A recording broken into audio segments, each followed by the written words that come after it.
Hi అండి, అందరూ ఎలా ఉన్నారు? ఈరోజు నేను చామగడ్డల పులుసు కర్రీ చేస్తున్నాను. రెసిపీ మీతో కూడా షేర్ చేస్తాను, వచ్చేసేయండి. ముందుగా మనం తీసుకున్న చామదుంపల్ని నీట్గా కడిగేసుకొని కొద్దిగా వాటర్ వేసి రాళ్ళుప్పు వేసుకొని బాయిల్ చేసేసుకుందాం. కర్రీ ప్రాసెస్ స్టార్ట్ చేసే ముందు మనం ముందుగా ఒక బౌల్లో కొద్దిగా వాటర్ తీసుకొని చిన్న నిమ్మకాయ సైజ్ అంత టామరిన్ని నానబెట్టేసుకుందాం. కర్రీ కోసం ఆనియన్, టొమాటో, పచ్చిమిర్చి కట్ చేసి పెట్టేసుకుందాం.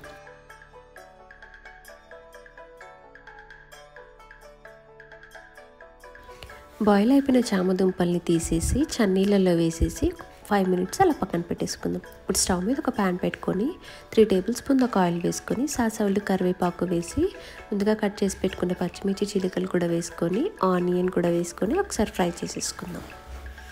ఇప్పుడు ఇందులోకి కట్ చేసి పెట్టుకున్న టొమాటో ముక్కలు కూడా వేసేసి కొద్దిగా సాల్ట్ వేసుకొని ఫ్రై చేసేసుకుందాం.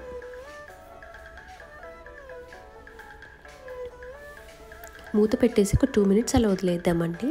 టొమాటో మగ్గేలోపు మనం బాయిల్ అయిన చామదుంపలకి పొట్టు పీల్ ఆఫ్ చేసేసుకుందాం. మనం తీసుకున్న చామదుంపలు పెద్దగా ఉన్నాయనిపిస్తే ఇలా మీరు 2 పీసెస్గా కట్ చేసుకోవచ్చు. ఇప్పుడు టొమాటో అయితే మెత్తగా మగ్గిపోయిందండి.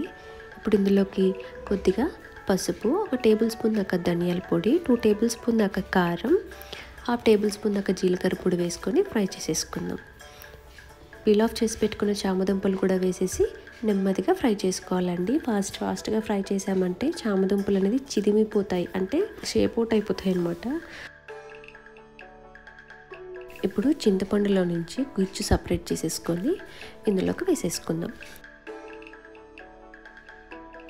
మీ కర్రీకి తగ్గట్టు కొద్దిగా వాటర్ కూడా యాడ్ చేసుకోవచ్చండి దీంట్లోకి. ఇప్పుడు మొత్తం ఒకసారి కలిపేసుకొనేసి మీ రుచికి సరిపడా సాల్ట్ యాడ్ చేసుకొని నేను చూపిస్తున్నట్టు ఇలా చిన్న ముక్క బెల్లం కూడా వేసేసి మూత పెట్టేసి ఒక 5 మినిట్స్ కుక్ చేసుకోవాలి. 5 మినిట్స్ తర్వాత చూసారా ఎంత బాగా కుక్ అయిందో.